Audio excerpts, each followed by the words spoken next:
안녕하세요 여러분. 저는 냇물아 흘러흘러의 이현주입니다. 냇물아 흘러흘러가 어떤 곳이고 저는 어떤 일을 하는 사람인지는 차차 이야기할 기회가 있을 것으로 생각이 되고요. 이번 영상은 앞으로 여러분들과 토지 이식권을 계속 읽어나갈 예정인데 그 첫 영상입니다. 오늘 내용에서는 여러분들과 토지를 왜 읽으면 좋은지, 그리고 제가 토지를 통해서 어떤 걸 재밌게 읽었는지 그런 얘기를 해드릴 예정입니다. 그리고 전체 이식권을 조금 더 가볍게 여기게 되는 그 내용을 소개해 드리려고 해요. 일단 그 얘기부터 드리자면, 토지 전체 이식권을 5개로 나눠서 덩어리로 생각하면 좀 부담이 덜 수 있지 않을까요? 아마 이 토지가 이식권이 굉장히 길고 어렵다는 얘기를 들어와서 읽기 전에 마음의 부담이 상당히 크실 것으로 생각이 돼요. 그런데 일단 재밌습니다. 정말 재밌습니다. 박경희 선생님의 그 이야기 솜씨는 엄청나죠. 그래서 읽으면서 막 빠져들어요. 근데 물론 읽다가 어려운 부분이 나오죠. 그 안에 역사적 내용도 나오고, 그리고 어려운 사상 얘기도 나오기 때문에, 또 일본의 문화와 조선의 문화를 비교하면서 그 몇 장에 걸쳐서 설명을 하기도 해요. 그래서 그런 부분이 좀 어렵긴 한데 그 부분을 충분히 지나가면서 재미있는 사건 중심으로 읽을만 하다. 그래서 너무 큰 부담을 갖지 않고 시작하셔도 좋다, 이렇게 말씀을 드리고 싶어요. 그러면 일단 이게 20권이라고 하는 숫자적 압박에서 벗어나기 위해서 5부분으로 나눠보면 좋은 그런 방법을 같이 궁리해 보죠. 제가 앞에 그 20권 중에 5권을 뽑아왔는데요. 이건 이 책이 5부로 나눠져 있어요. 그래서 그 5부로 나눠져 있는 것 중에 각 첫 권을 가지고 왔습니다. 당연히 앞에 처음 그 1부는 1권부터 시작되겠죠? 또 하나는 힌트가 되는 문장들이 있습니다. 보면은 연도가 나와 있어요. 여기 1부 1권에서는 첫 문장이요.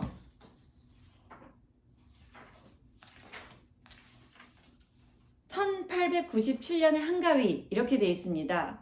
그러니까 1900년이 되기 3년 전이죠. 근데 이거는 사실 1894년을 기준으로 봐야 돼요. 1894년이 동학농민혁명이 있던 해거든요. 근데 동학농민혁명은 우리나라 근현대사를 가르는 사건이에요. 그 각각의 이제 외국에도 각 나라마다 그 봉건사회에서 근현대로 넘어오는 그런 변화를 나타내는 핵심적인 사건이 있습니다. 대표적으로 그 서양에서는 프랑스 시민혁명을 들잖아요. 근데 우리는 그거에 해당하는 사건을 동학농민혁명 사상으로 보면 돼요. 그런데 그 사건이 있은 3년 후에 한가위거든요.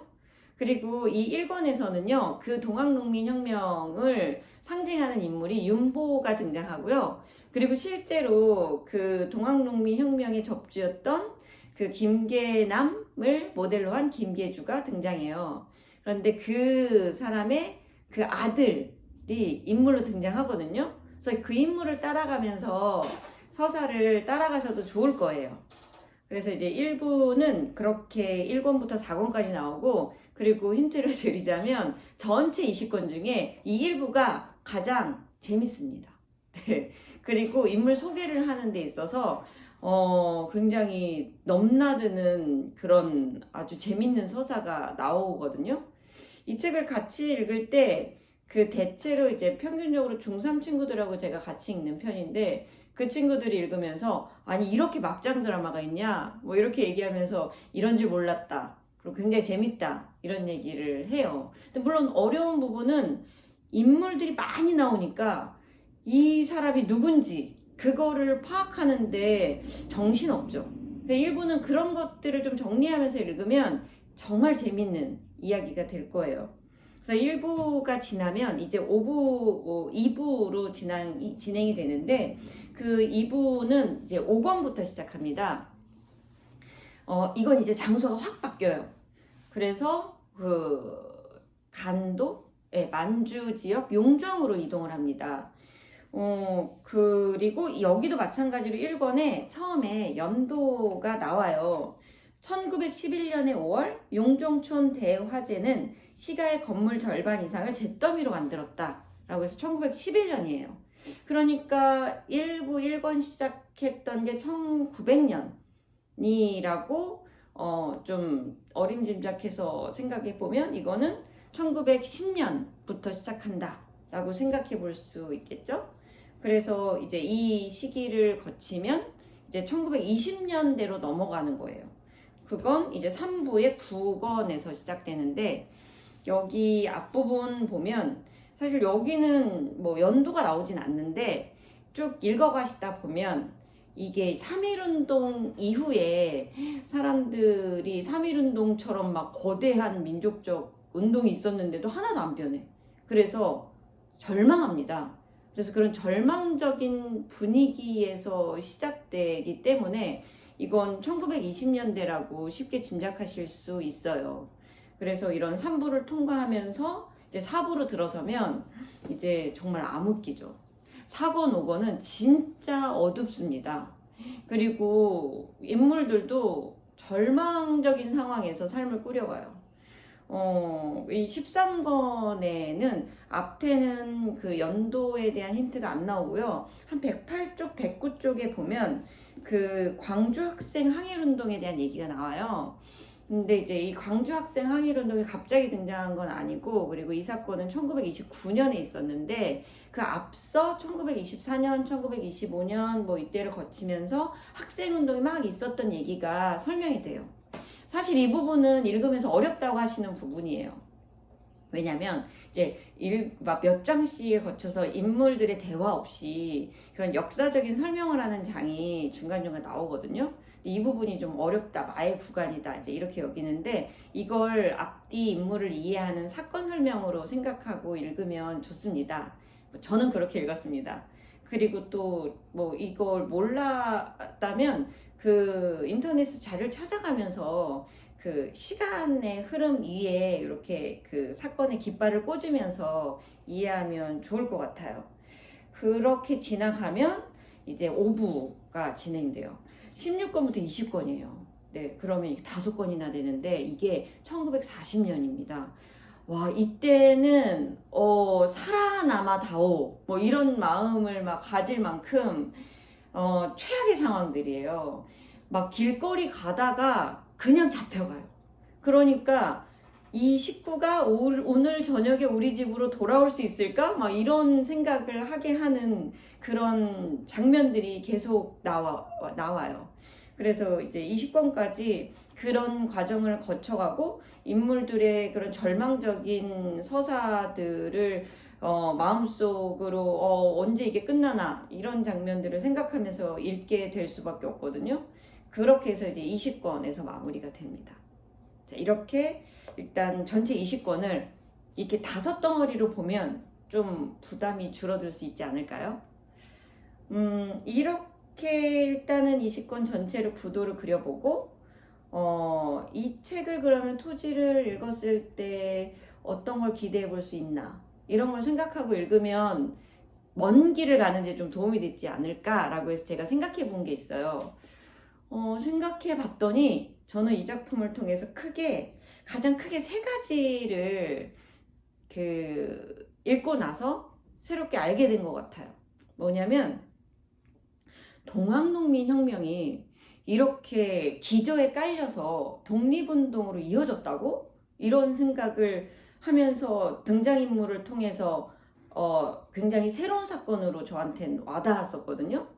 동학농민혁명을 그냥 하나의 역사적 사건으로만 알았는데 이게 3.1운동으로 어떻게 명맥이 이어지고 3.1운동 이후에 절망한 상황에서도 그 이후에 그 이면의 독립운동으로 계속 이어져 온 흐름들을 좀 생각해 볼 수 있었던 것 같아요. 또 하나는 여기 독립운동을 하는 인물들을 통해서 이 자기 개인의 삶과 거대 담론 안에서 어떻게 조율하면서 살아가야 하는가 라는 질문도 같이 생각해 봤던 것 같습니다. 그게 그 첫 번째 동학농민혁명을 통해서 인물들 삶 내면에 어떻게 반영되어 있는지를 생각하는 와중에 생각했던 것 같고요. 두 번째는요, 이 세계사였어요. 사실 세계사와 우리나라 역사가 되게 파편화돼서 흩어져 있었는데 이 20권을 읽으면서 이게 종합화되는 그런 경험을 한 것이 저한테는 굉장히 새로웠거든요. 1, 2차 세계대전 하면 저에게는 그 먼 그 유럽 지역에서 일어난 어떤 사건, 공부로서의 어떤 이야기, 이렇게만 알고 있었는데요. 이 토지를 관통하면서 등장인물들 독립운동을 하는 사람들이 끊임없이 어떻게 독립운동을 해야 효과가 있는가를 얘기하는데 막 치열하게 지금 외국에서 어떤 일이 있었는지 알아? 막 이런 얘기들을 나눠요. 그 부분도 물론 어렵다고 해요. 네. 그 독립운동 하는 사람들이 중국은 이래, 아니야, 네가 생각하는 건 달라, 네가 생각하는 건 잘못 포인트를 잡고 있어, 지금 이걸 이해하려면 러시아와 영국과 일본과 그 뒤에 뒷짐지고 있는 다른 열강들의 움직임이 필요해, 뭐 이런 얘기를 막 해요. 되게 길게. 그 부분들을 어려웠지만 막 머리를 쥐어짜내가면서 이해하려고 구도를 그리고 보니 알게 된 게, 아, 이 세계사가 지금 현재 우리의 삶에 이렇게 영향을 미쳤구나. 그래서 그때 느껴진 어떤 짜릿함들이 있었거든요. 그래서 이런 연결감을 이 작품을 통해서 알 수 있는데 그게 박경리 선생님이 갖는 통찰력 때문이 아닌가, 이런 생각을 했습니다. 그리고 이 토지를 통해서 제가 얻은 가장 큰 어떤 선물은 이거였어요. 정말 멋진 여성 인물들이 엄청 많이 나와요. 사실 이건 지금 작가들도 구현할 수 없는 뛰어난 여성들이에요. 그러니까 문학 작품은 그 시대에서 억압되어 있는 인물들을 그대로 보여주는 역할도 하지만, 또 하나는 앞서 나가고 이전에 없던 인물들을 구현하는 것도 문학장치잖아요. 그러니까 있는 사람들을 그대로 보여주는 건, 그건 그냥 주변에 봐도 있잖아요. 근데 문학이라고 하는 허구적 장치를 통해서는 개연성 있지만 지금까지 없었던 인물, 이런 거를 또 볼 수 있는 재미가 있어야 되잖아요. 근데 박경희 선생님 이 책에서는요, 제가 이제 대표적으로 뽑는 인물은 유인실입니다. 그건 이제 뒤에 만나보시면 저를 좀 생각해 주십시오.